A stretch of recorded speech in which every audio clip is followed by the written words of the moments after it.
I'll have to go back to when I first got out of the hospital, because that's as far back as I can remember. My first recollection was living in the hospital. I had pneumonia when I was about 3 years old. They operated on me and took a quarter of 3 ribs out of my back to drain my lungs. And I was in the hospital a solid year. They gave me quite a few blessings while I was there. My grandfather and some of the family, and one of the principal of the of my school, it was Reed Beck, helped my grandpa give me a blessing a couple of times. I had several operations, and so I was in and out. But the things that I do remember about the hospital was I had a friend by the name of Austin Cook that used to push me around on the broom. And did we talk about this before? This big wide broom? Okay. Yeah, I remember what a good friend he was, and how much fun I had doing that. But as I got out of the hospital and came home, I came home to a large family of brothers and sisters. Leah was the next older than me, and all of the rest of them clear up to Prentice K. Gail was gone. She was married by then. But I remember what a delight it was as I came home to enjoy the farm life. That is, while I was recovering, Ruth, my stepmom, she made sure that I got lots of sunshine and lots of rest. Made sure I got a nap every day and got out in the sun. And so I'd go out there on the south side of the haystack and the straw stacks. We had every kind of fowl you could imagine there. We had chickens, game hens. We used to have game hens that we'd fight, you know, cockfights. It was illegal now, but back then it was great sport. And we'd do that with the neighbors, their birds. But we had guinea hens, we had turkeys, we had ducks, we had geese, chickens of all kinds, and they all run loose. We didn't have, well, we had a chicken coop, and some of them would go in at night, but most of the time they stayed outside, roost on the trees and the different things like that. We had a granary, a metal granary that every day, as far back as I can remember, my job was to feed the chickens and everything else. And I'd go out there and just to get in the granary and start throwing the grain out to the chickens, and I'd go and say, chick, chick, chick, chick, and everything had come running. The turkeys, the geese, the ducks, the guinea hens, everything. The only problem was I had an enemy involved. The geese wouldn't let me back out after I fed them. They'd stay there and hiss at me, and boy, sometimes I'd be trapped there for 2 or 3 hours until my dad got me a good stick, and then I'd bat them, and that's how I'd escape from those geese. But it was to me, it was a glorious time. I remember this time of the year, we had gobblers with the hen turkeys. And I remember how they'd flare up, you know, and strut around, and I just thought that was so neat to see that happening. We had, as early as I can remember, I always had a job like that. First thing was feeding the chickens and all, and the next thing I remember was my mom, Aunt Ruth, would have me, you know, do a little work wiping the dishes and things like that. I always had house chores, and I'd always have to go down in the old root cellar that was out away from the house, and I'd bring in the fruit from the cellar and the vegetables and things like that. By the time I was 6 years old, I started milking cows. And I remember the 3 cows that I had that I milked. One of them was tiny. It was a little Holstein cow, not very big. Most Holsteins are big, but this was small. And I milked her and Daisy and Minnie. And you know, as we grew up, it was like all of those animals and everything were pets, just personal pets. It was such a thrill when each one of the cows would have their calves, and I used to marvel at how they looked so much like their mom, you know. And they're just little miniatures. It was just so darn cute to see those little things. And I always loved animals, so if I could get close to them and give them a hug, I always did, you know.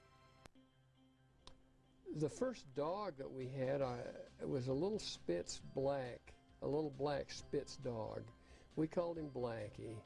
And he was just all black except a couple of little white spots on his mouth and all of.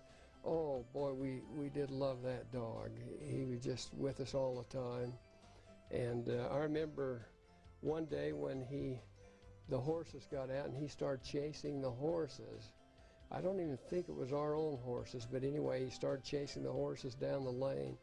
One of them kicked at him and kicked one of his eyes out. Kicked so that he was always blind in that eye after. We felt so badly about that, and then a few years later he was shot by some crazy guy and we lost him. But he was a big part of our life, my life. Leah, my sister Leah, spent a lot of time together, playing together, and Walter was 3.5 years older, but we spent a lot of time with my sister Leah playing, and she was such a delight to be with all the time, always happy, always jolly and smiling and laughing, and we just had so much fun together. Crozier was still living with Grandpa and Grandma until about 1937 when Grandma died. Then Crozier came home to live with us. But prior to that, I was the youngest until then, except that Mom had started her family with Betty Ruth, and we had Betty Ruth and then Nephi, and then the other two younger ones later, Perry Glenn and Oreen. But I remember how exciting it was for me when I'd wake up in the morning and hear the kids getting ready to go to school. And they'd be talking about their experiences and what was going to happen through the day. And I'd get so excited about that and just love to eavesdrop and listen to everything that was going on. And then I could hardly wait for them to come home at night so I could listen to what happened, you know, that day at school. How old were you? Oh, I must have been 4 or 5. And boy, to me, they just made school seem so exciting and all, you know. But trouble was that there was the first grade teacher called Mrs. Quinn, and everybody, none of them liked her, and they'd tell bad stories about her, how mean she was, and as luck would have it, I caught her too. I had to have her as my teacher, and I was scared to death of her before I'd ever met her. I was already prejudiced, you know. She probably wasn't that bad of a woman, but in my mind, she was a witch. What was the name of your school? Draper Park School. That was the name of it, and then junior high was Draper Junior High School. And it was all in the same building, but different sections, you know, for the junior high and the grade school. We had lots, as I grew up, my best friends were my brothers and sisters. Walter and I had lots of fun together, all of them. I just thought that they were all my heroes. I loved Aunt Maydell's stories that she'd tell me. She was quite a storyteller, and Bliss and Gerald and PK. I just thought they were the cat's meow. They were just great, and Maydell was just like a second mother to me. She always treated me motherly. And Lee and Crozier were just my best friends. That's the way it turned out. When Crozier finally came to live with us, I was so thrilled because he and I were just like twins, you know. He was just 20 months younger, but he was such a delight to grow up with also.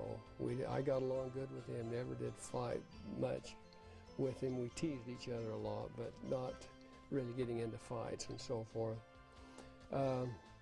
We had lots of neighbors that it was just like a little, kind of like a village. We'd come together quite often, and the neighbors, seemed like our place was the gathering place for the neighbors to come, and we'd just play all kinds of games, kick the can, and any eye over you ever. That was the funnest game to me. I just thought that was so much fun to play any eye over. You throw the ball over the house and catch it, and then if you caught it, then you could run around and you throw the ball at the anybody that didn't know you were coming before they'd get around, and if you hit him, why then he was out of the game. And it was just a process of elimination. To me, that was a lot of fun. We had 2 horses that I'll never forget. More than that, but I would just want to talk about the work horses. We had a Clydesdale horse named Chief, and he was born on Gail's birthday, or on the same day. They were born the same day.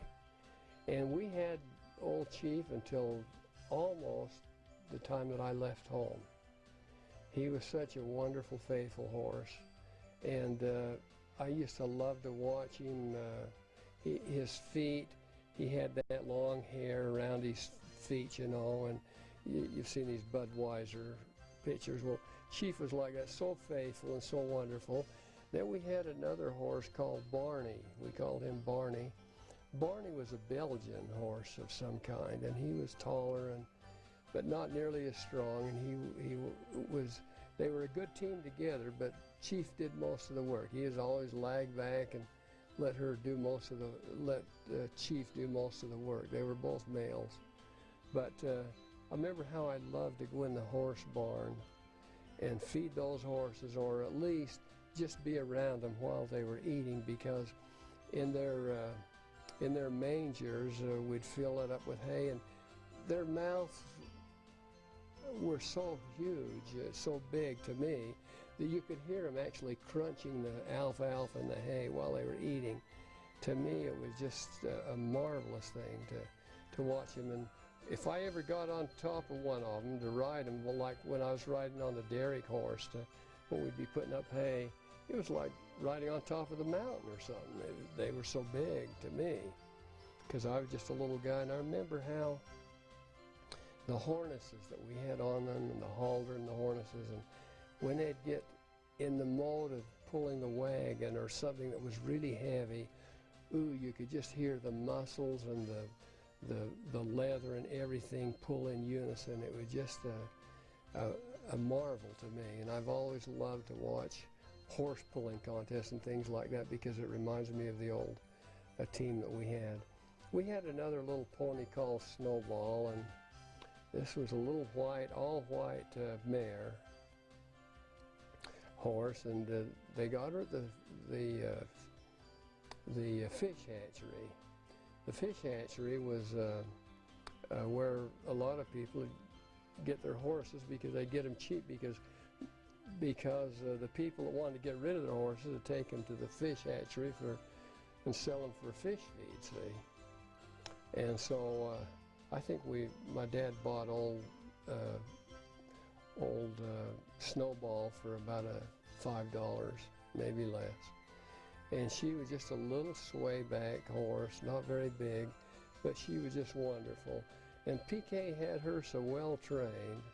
I used to watch him ride her, and he didn't even have a bridle.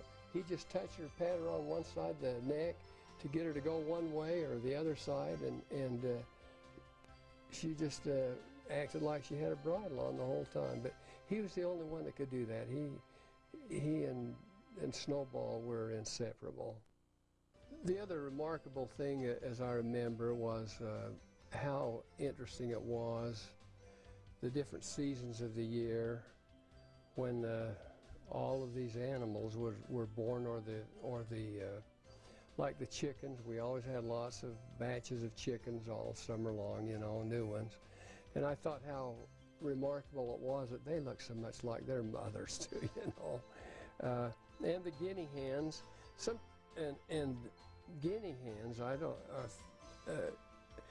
they're a noisy type of thing. They're better than a watchdog to have around. They're just so noisy. But if you try and steal one of their chicks to give it a hug or something, why, boy, you've got battle on your hand. They're fierce. And so are the chickens at times. Walter used to take these little baby chicks and he'd grab one and run with it, and the old hen would chase him and fly at him, and then he got to where he could sound just like a baby chick. He'd whistle like a baby chick, and the dang, it'd confuse the mother chick, and she'd go after him just like she's like if he did have one of her baby chicks, you know, fly at him. Walter could imitate just about any bird. He had so much talent. He could sing, he could whistle, he could do everything. We had the neighbors, the Klein family, the Orgel family, the Jarvies, and the Smiths, Parley Smith's family. And they were our close friends. We had more, you know, that would come and go, but those were the mainstay. And they were just like brothers and sisters to us. We were always quite close and really enjoyed each other a lot and spent playing time together. Our farm, to describe the farm, was an 80-acre piece, and the farm was a half a mile long by a quarter of a mile wide. And it ran from State Street in Draper. It was kitty corner across from the old state prison, or the new state prison farm, we called it then. And it ran clear up to 3rd East, and then from 30 and 13800 South, and then a quarter of a mile north down to Ralph Smith's place, who was also a cousin of ours. And that was a kind of description of the farm. It was heavy clay farm because it was more bottomland, and I guess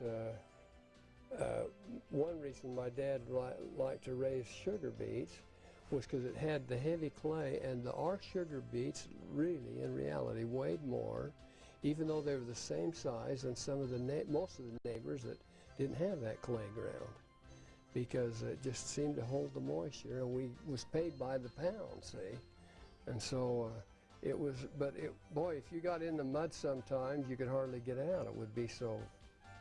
It would hold you fast as a little child a lot of times. We had, my job as I grew up then was first herding cows, and I did a lot of that, and I learned to be a fast runner because I'd try and outrun those critters sometimes when they'd break away on me. And I used rocks to throw at them to get them to turn, and I could have been a baseball pitcher one time because I was so accurate. I could aim for a cow to get it turned the right direction and hit it right in the side of the head, or in the neck. I wouldn't throw it at its head, but it's its neck.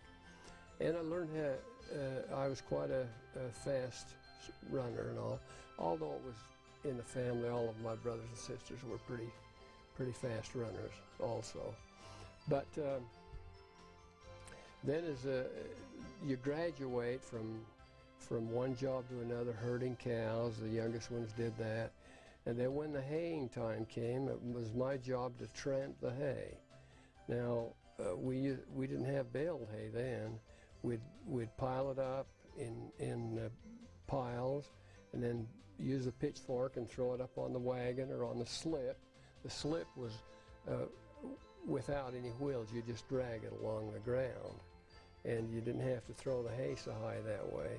But the guy that was on top, to tramp it, he would be up there to kind of stack it and tramp it, and that was a miserable job. I never did like tramping hay, because I'd always get so much hay down my back and things and itching. And I think the older brothers delighted in watching me be miserable about that. And then as you got older, then you'd maybe be the one that would stack the hay on the haystack. My dad was well known in the community as a good hay stacker. He did most of the stacking of the hay. We'd use a Jackson fork and a pulley so that the horse would pull the pulley and take the Jackson fork up to the top of the stack and then dump it. And my dad, he usually had someone up there with him to help him, but he could make a haystack look like a loaf of bread by the time it was all finished. And well known for that talent. He always had a good looking haystacks. We raised, we had a dairy farm, so we raised almost all of our own feed, our grain, our hay, our corn. The only thing we didn't raise that they didn't eat was the darn sugar beets, and I hated that sugar beet job, but that was the cash crop. The reason my dad had always raised maybe 8 to 12 acres of beets was that, sugar beets, was that when the end of the year is when we got paid. We'd harvest it in the fall, and then he'd get paid around the first of the year. Would all your family get together and thin the beets? Well, not all of us, but a lot of them, most of us would, yeah. And yeah, the brothers and sisters, Lee and I, we were always as a team, thinning the beets and crozier. Will you hire people? Sometimes, but not often. It was mostly, we had enough kids to pretty well take care of it. But the sugar beets, to me, was the biggest pain in the neck of the. I could have enjoyed the whole farm in the absence of those sugar beets, because it seemed like another thing was that we'd always leave them in too long, and when we were harvesting them in this kind of weather, when it was wet and miserable, but the beets weighed heavy, and we made good money on it. I've seen some of our sugar beets that weighed as much as 15 pounds. A sugar beet. Most of them didn't, but they would be pretty good size. I can remember when we'd harvest them, we'd call it topping the beets. You'd have to cut the top of the beet off and then throw it on the wagon or the truck. I can remember, boy, there was some of those that were so big it was hard for me to even get them up in that wagon or that truck. And boy, you sure hated to get hit by somebody if it rolled over from the other side and bonked you. And I had plenty of that happen to me too. So, but the sugar beet was a cash crop, and it usually there was enough money there to pay for all the bills for the rest of during the summer. As in the springtime, I mentioned the agent from Utah, Idaho Sugar Company would come out and arrange to make arrangements on how many acres my dad wanted to plant that year. They'd negotiate that, and then the company would actually provide the seed in the spring, and then you'd pay for it when you harvested in the fall. You know, which I remember the checks would usually come around between Christmas and New Year's. And sometimes we'd get paid for some of the work we did. Most of the time we didn't. I don't remember getting paid hardly much for the work I did on the farm, but my dad had a large family, and I guess every penny counted. But I remember sometimes we'd get some nice little cash bonuses between Christmas and New Year's when he got his check from the sugar beets. We grew, we harvested our own corn, and we actually had corn silos that we harvested the corn and put it in a silo, the upright one, you know, the cement one that goes up.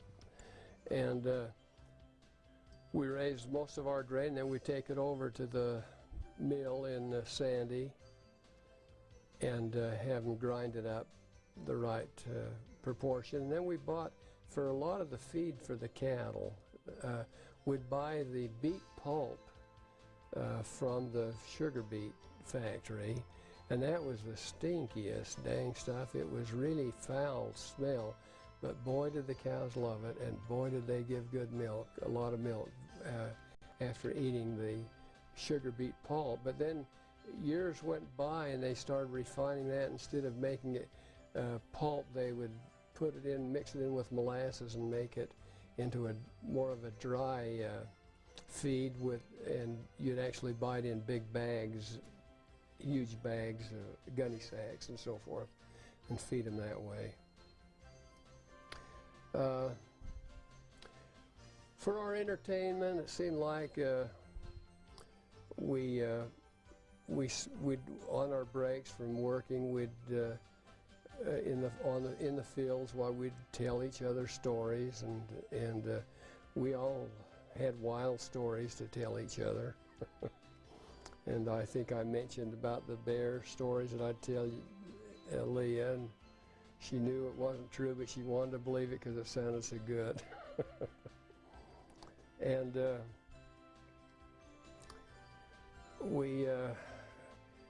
it seemed like we never did have a lot of good toys. We'd actually, for a football, we'd roll up a gunny sack as tight as we could get it, and then we'd tie it with this twine, and that was our football. We'd use play football with the darn gunny sack. We had a basketball hook that Uncle Eddie gave us. Uncle Eddie at the time was the coach down at BYU, and he gave us a hook, and we mounted that on the side of the horse barn out north of our house. Oh, we loved that. We never did have many basketballs, but any kind of a ball, we'd use it to play basketball, and the neighbors would bring their ball over, and we'd have fun playing basketball. I had a cousin whose name was Walter Jensen. His mother and my dad were brothers and sisters.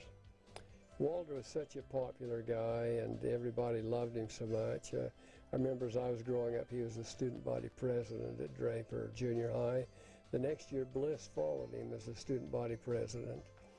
But Walter was so popular, and he went to Jordan High School that year, and they voted him the sophomore president of the class.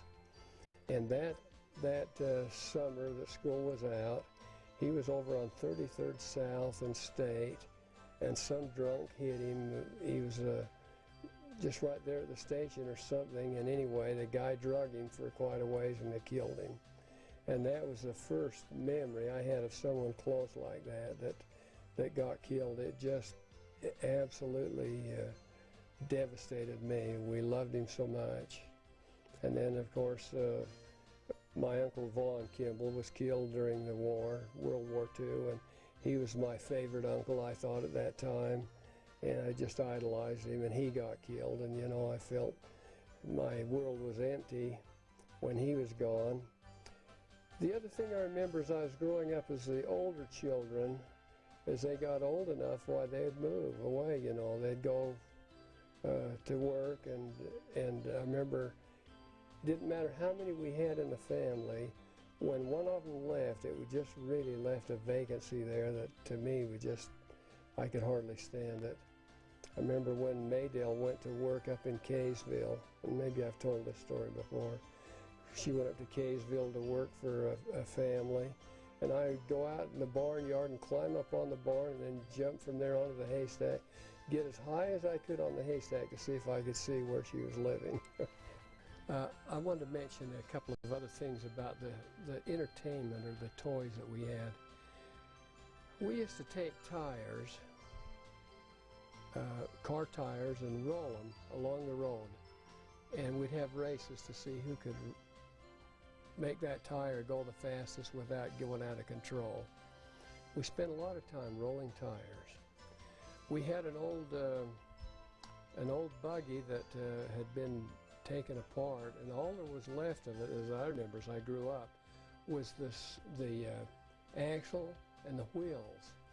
And I remember pushing that thing around in the yard and terrorizing some of my brothers and sisters and friends with it. It was just so much fun to push that thing around, you know. And it was easy to push.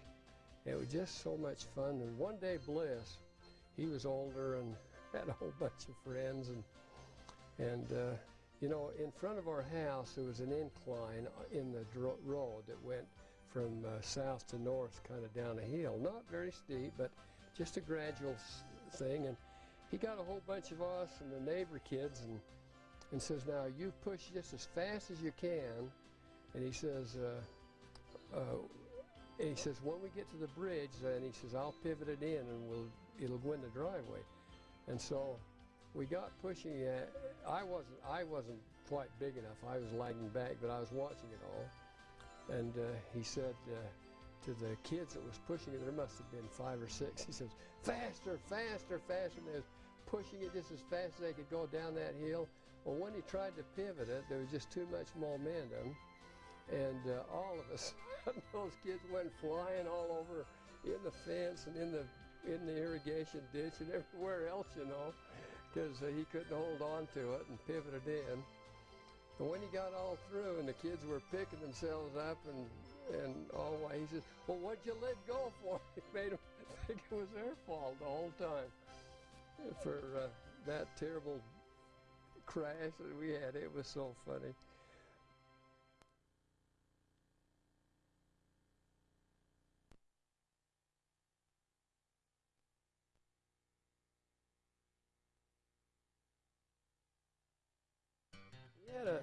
As I got a little older, I always dreamed that, you know, I'd like to be a jockey. I'd like to have a racehorse and be a famous Kentucky Derby rider. And one day, this was when I must have been 13, 14 years old. There was a family over in South Jordan whose son got killed in the war, and he had a racehorse. They didn't know what to do with it, and the horse just was in the pasture all the time, and so the lady sold that horse to my dad. And I remember him and my older brother Gerald, who had moved from the farm then anyway, then went over and got that horse and brought it back in a wagon of some kind. And boy, I was so excited. I remember it seemed like that horse was at least a third longer than any riding horse we'd ever had around the place. But anyway, when they got him just right off the trailer, and he still had the bridle on. And I said, oh, let me ride him, let me ride him. And my dad says, now son, he says, this is a hot-blooded horse. He says, you've never ridden one like this. You be careful. I said, I can handle him, I can handle him. Give me a leg, give me a leg. And that simply meant that you'd hold your leg up and they'd lift you up, you know, and then you'd hop up on the horse. I got on that horse and he was bareback. He just had the bridle and he had a long mane. And he walked out to the road. I walked him out to the road, and then I kind of kicked him with my heel, you know, in the side. Come on, let's go. All of a sudden, that thing just bounded out. I've never remember ever feeling this kind of a sensation. He leaped out so far, I couldn't imagine a horse jumping that far. But he took off, and boy, I'll tell you, it was the smoothest ride. The wind was just blowing. It was just so fast. And then I got scared. I thought, what am I going to do? I started to pull down back on his bridle, and he brought his head back and hit me right in the nose and the forehead with the back of his head. Darn near cold-cocked me right there. And but I was hanging on to the mane, and the bridle slipped over on the other side, so I had no control with the bridle. And he was going north. I told you my neighbor cousin lived a quarter of a mile north of there, and there was a gate between us. It was one of these gates that was held on with these huge railroad ties, and it was a swinging open gate, a wood gate that swung open. It was open, and that horse, he saw that opening, and he just made a quick left turn, and I was hanging on to his mane, and my whole body was sticking just straight out like this, holding on to him just as hard as I could. And I actually felt my hair grazing that pole.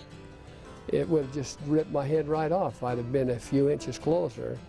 And then he headed down west again, and I knew there was a dead end there on that lane, because there was a fence that went across it, and it joined my uncle's place, Uncle Lawrence Jensen. And I thought, what am I going to do? Do I jump? What do I do? Boy, he was going so fast, I just knew that I'd go head over tea kettle if I jumped off. I was chicken to jump. I didn't know what to do, and by the time I'd about made my decision I was going to stay with him while we were at the end of the lane, all of a sudden that horse just stopped on a dime. I still had a hold of his bridle, and I went flying over his head, clear over the barbed wire fence, and over the other side of the ditch. There was the fence, and then there was a ditch on the other side and on the other bank, and my uncle was standing there watching the whole thing. He was irrigating, and I went flying over on the other side of the ditch bank, and the mud was so deep and everything where he was irrigating that I stood up. I actually lit standing up. And I looked at him, and he had the funniest look on his face, and I says, Uncle Lawrence, this is the fastest horse in the world. He says, I wouldn't be surprised. Well, to make a long story short, you can imagine I didn't try and ride him back. I just was so scared. I got back through that fence, and I walked him back home, just carefully as I could. And I had a lot of other experiences with that horse. I had two guys that used to race over at the Murray track, and they was winning all of the races over there in Murray. And they heard that I had this horse, and so they challenged me to race him. So one day we went up on the South Mountain where the big development is now, but up there on that flat right below Steep Mountain is a huge wide plateau. We got up there and set it off, or raced those guys, and they were the ones that set the rules and everything. Anyway, to make a long story short, I beat them a country mile with that horse, and yet they were the champions over there at the Murray Fair. I told my dad, I says, Dad, I says, let's really take care of this horse and train him, and I think I can take him back. We can go back to Kentucky, and I can win for the big money. And well, he says, we got so much work to do here on the farm, we wouldn't have time to do that. Anyway, I tried to sell him on the idea. I never could quite sell him on the idea. And then the horse was he'd get out of control. He would, if you try and catch him, why, he'd take the grain from you, but then as soon as he got the grain in his mouth, then he'd bite you and then run. And he was kind of a bully, you know, he got away with a lot of stuff.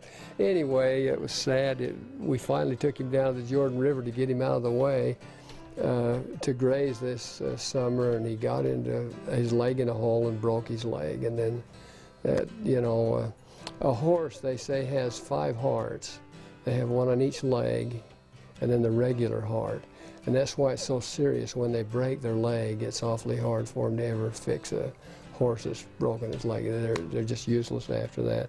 Another thing I learned just not long ago about a horse is that they can see both front and back.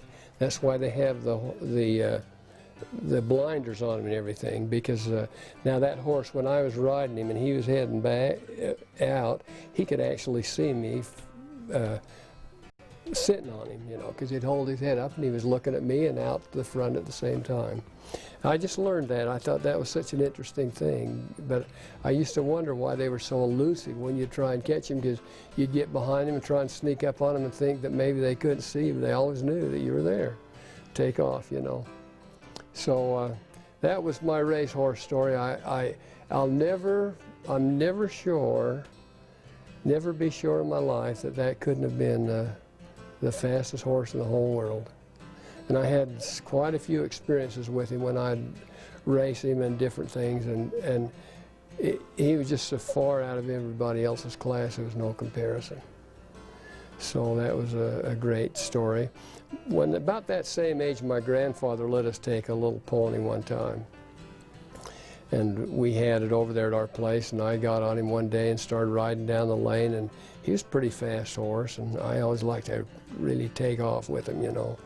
Anyway, for some reason I tried to guide him through the gate, and he didn't either see it or was going too fast to go through it, and he went right through the barbed wire fence, and I fell down in the ditch along the parallel with the fence, and he rolled over me, but luckily I was down deep enough in the ditch that it saved me from him rolling on me. The only thing it did was just caught my leg and gave me cut it wide open here on the right leg, and didn't even bleed. I just went up to the doctor and Draper and had him sew it back up again. We got a pretty good scar there from that.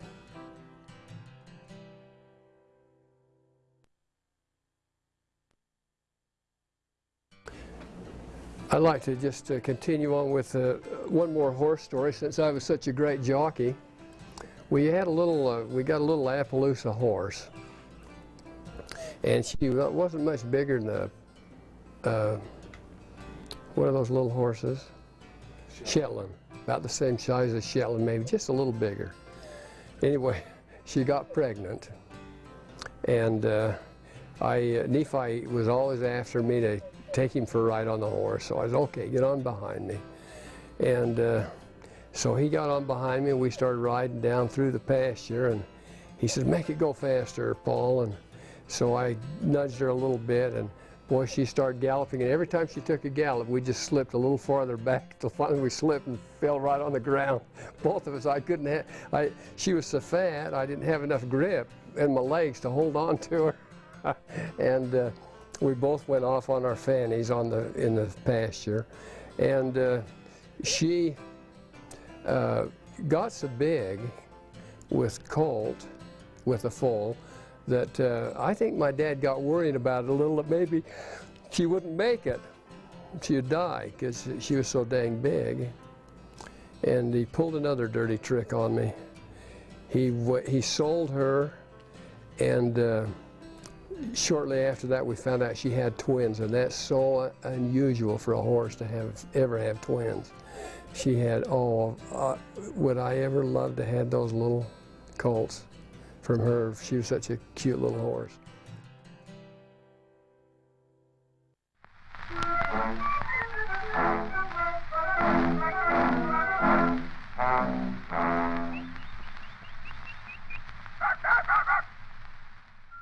As I was growing up, some of the happiest times was with our dog, you know. And we had a dog named Whitey. And Whitey was a cross between a collie and an English setter, I think. She was pure white, except she had brown on her ears, and then just a white streak right down her face, you know, kind of like my dogs do here. But otherwise, she was pure white. And we got her over at Modal Mills in Sandy. I don't know if you're acquainted with Modal Mills, but that's where we used to get our grain ground and all.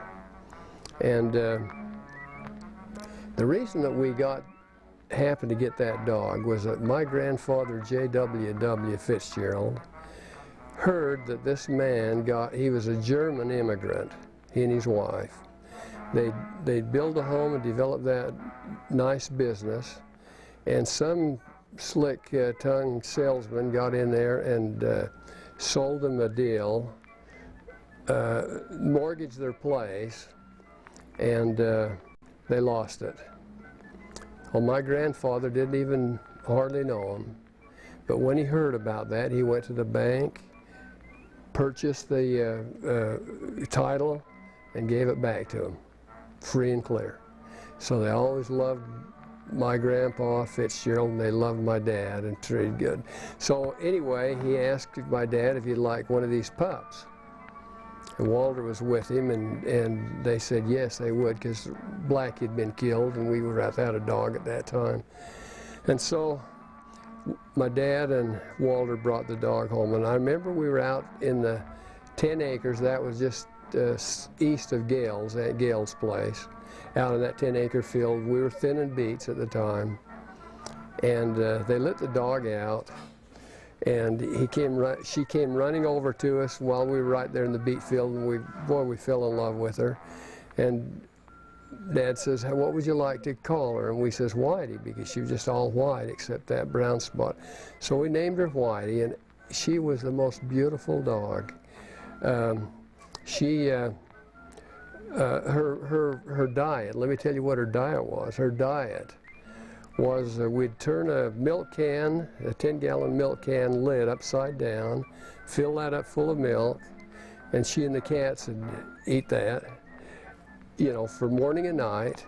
And then when the cows would leave their mangers to go out after we got through milking, we always fed them before, to get them in the barn, lure them in the barn, we'd feed them grain, chopped grain that we got at Model Mills. And so then she would, after they left, then she'd go up in the manger and lick all that dust, that grain dust, and her coat was just beautiful. When she was down the field, you could see her anywhere because she was so bright and white all of her life. Unbelievable how beautiful she was. Well, you know, we didn't mate them or anything. Every 6 months, why, she'd have a batch of puppies. The first batch of puppies she had, why, she had about 6 or 7. And, you know, the Blackie before her was a male dog, so we didn't have pups to worry about. But now here we got 7 pups we got to get rid of. And so we started giving them away, and we gave 2 of them to our neighbor. And one of our neighbors that we didn't get along with that well, I guess, back then. And I went over to, Crozier and I got lonesome to see the pups. So we went over to see them, and they were tied up on top of a cellar, one of these old earth cellars, tied up and just skinny as a rail. And I said, Sandra, why the Pete don't you feed those dogs? They're skinny as can be. He says, see that dead squirrel over there? And I said, yeah. Well, they can either eat that or die. That was his attitude. So I went home and told my dad. And he says, well, he says, you know, a lot of times when you give something away to people, they don't appreciate it. He says, I think what we've got to do is work out a system where we charge them a little money, then they'll put a value on it and take care of them. And so the next batch he had, we all put our heads together, and we put an ad in the paper, the Tribune and Deseret News combination. On a Friday night and a Saturday, we ran it for 2 nights. And it said, fluffy Christmas white puppies for sale. Bring your kids out to the farm and the puppies. And we sold the females for $5 and the males for $7.50. To our great amazement, they were all sold by Saturday noon. So then she had another batch the next spring, and every time she'd have a batch, she'd have more. And gee, she must have had 8 or 9 this time. And so we just thought, boy, this is great, you know.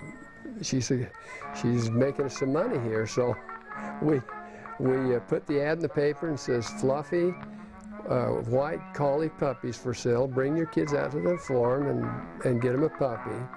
And by then they were gone, by Saturday noon again.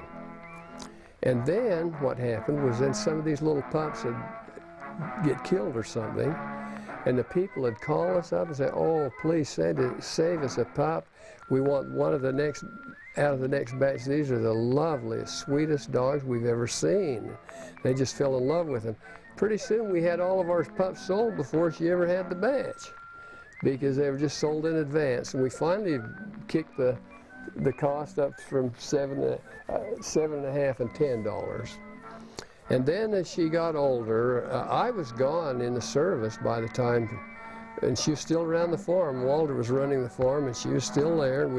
And I took Beverly out to show her Whitey. I was so in love with her still, and she just happened to have a bunch of pups, and she might have had less, because when she got sold, then she'd start having 1 less puppy per batch. Till the very last one, she only had 1 pup. And Beverly just thought they were darling puppies, and we didn't. She just entertained all the male dogs in the whole neighborhood. It didn't matter which one she mixed with. Why, they were all cute, because you know, from her, they were just darling puppies. Well, she finally got cancer, and Walter had to put her to sleep. And we were married by then. Boy, it was just a sad, sad day for us. And we figured it out, and we figured out how many years she had those puppies, 2 batches a year. And by the time she died, she made us more money than any cow producer we ever had on the farm.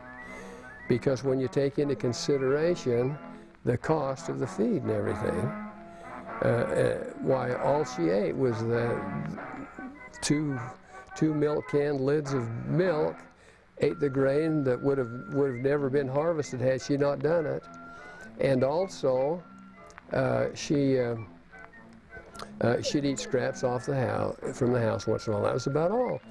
Okay, the cows got out in the lucerne, the alfalfa, and when they do that, if they don't have enough grass mixed with it, they get bloated, and these cows got bloated, but this one really got bloated bad.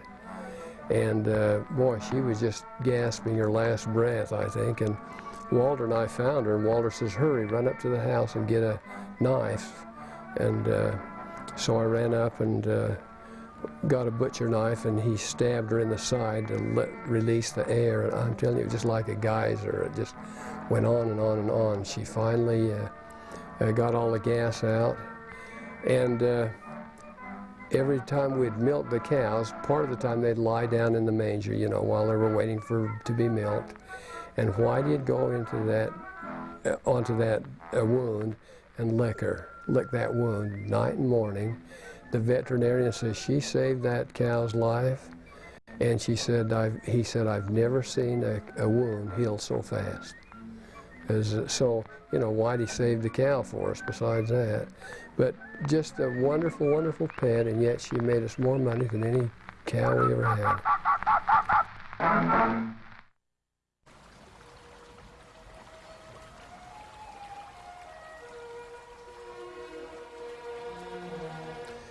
We used to love we'd flood irrigate our place, you know, and we didn't have a sprinkling system or anything on our lawn. We just flood irrigate the front yard. And us kids, I remember as little, we'd love to wade through that. The water may be maybe 3 or 4 inches deep, and we'd run, splash through that every summer, you know. And we'd do the same thing down the pastures, and there's a lot of killdeers down there in the pastures and other birds, you know, and it was just it was a Shangri-La for us, really. If we just didn't have those bloody sugar beets to worry about every year and have to milk those cows night and morning, it could have been a better place to live, but because there was a lot of work. We had to get up early to milk our cows, get ready to go to school, and milk them at night, and I felt like I got robbed from a lot of activities that I could have had at school in sports and in scouting and things like that I had missed out on. But all in all, I wouldn't trade it. I wouldn't really change from that. But it was my best friends were my brothers and sisters, I guess, as we grew up. Had a lot of other great friends, but it was all in all just a great life. Aunt Ruth favored me over all of the stepchildren because I was just the little boy that she adopted, you know, from the hospital. And so she always treated me kindly and good, and she'd be strict a little bit, but she never spanked me or anything like that. I remember when I'd do something real bad, why she'd say, "Well, come on into the bedroom." We'd go into the bedroom, and then she said, "Now we have to kneel down and ask Heavenly Father for forgiveness." Oh, I hated that. I'd a lot rather have had her just whip me good than to have to go pray and confess everything to Heavenly Father in front of her. But she was a great teacher for me that way, and I loved her kids. You know, they were just my little brothers and sisters, loved them to death. Betty Ruth was so fun to play with. She was such a little tomboy at that time, a rather plain girl, and yet as she got older she became a beautiful woman, and like Walter used to compare her with Julie Andress. That was the way she kind of turned into, and the other 3 little ones were fun, and I loved them a lot too. Of all of the brothers and sisters, especially the older ones, I had the poorest grades of any of the kids in school, or any of my brothers and sisters. But I think that stemmed back from my mother dying when I was only 20 months old, and I was passed around to 3 different families, Uncle Golden and Aunt Caroline Barrett. I lived with them for a while. They helped me stop stuttering. I think we covered that once earlier.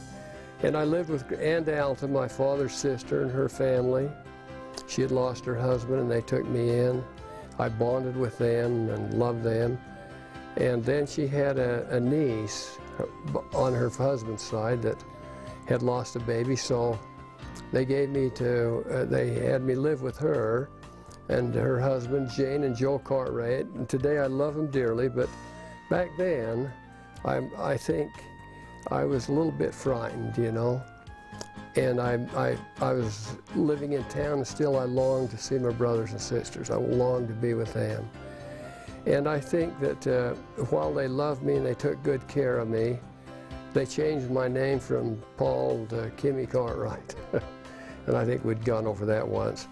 But anyway, in the later years, I became very close to them and showed love and appreciation to them all the rest of their life. And I was invited to participate in both of their funerals and loved their children, their 2 daughters and a son, all of them younger than me. So then I got some stability and help from my stepmom, Aunt Ruth, when I was brought out of the hospital, but I still carried those insecure feelings and so forth, you know. And I think in the back of my mind I always had a fear of losing my dad. I'd lost my mother, and I had my stepmother, but at times Mom was my mother and my good friend, you know, like a sister, like Lee, her maiden name. She was so young that she wasn't all that much of a mother role then. She is now. But not all that much of a mother, like, I don't know quite how to adequately explain that, but I think you got the idea. So in school, in grade school, I didn't do that well. I think that my health wasn't that good at times, and I'd fall asleep a lot while I was in class, get real sleepy, get real hungry, sometimes more hungry than I should than the other kids, you know, at supper time or lunch time and before I got home. But Aunt Ruth was great. Every time we'd come home from school, we didn't have to wait for supper. She always had supper ready for us. She'd always have some baked bread and some stew or soup or something. And so we could eat, and I was always starved to death. Boy, as soon as I got home, I'd just head for that kitchen and eat, you know, and then we'd go out and do our chores. And then after we got through with our chores, then I'd have a bowl of bread and milk before I went to bed. And that was, I looked forward to that so much, maybe put a little sugar in it, a little extra cream. And boy, I was just like an alcoholic. When I went in the service, that was the hardest thing for me to not have that bowl of bread and milk before I went to bed, you know. I even went over to the PX and bought some milk and bread a couple of times to see if I could break the habit, you know. But on Saturdays, I always knew what day it was, because every Saturday evening, Aunt Ruth would have a big pan of rice pudding with raisins in it.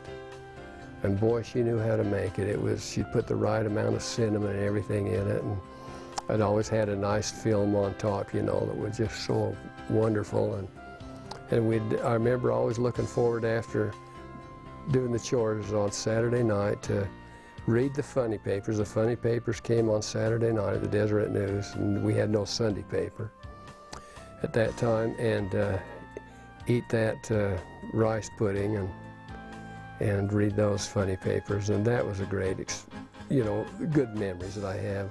I love to come home to smell the baked bread all the time and that sort of thing. And I think that every child ought to know what it's like to have holes in their levis and know what it is to eat homemade bread and have that smell that. And I know when I used to go up to your mother's, Leah's, boy, that's what I loved to go up there. She always had good baking things on her stove all the time, especially the bread. In junior high school, well, even in grade school, I never did really was outstanding in anything. I guess my grades were always low, and I was at the bottom of kind of the bottom of the class. But I remember we had an assignment to learn what was Van Dyke's first name? So it's home again, Mary. Anyway, yeah, John Van Dyke. And the teacher challenged us to learn that poem, and then we'd be tested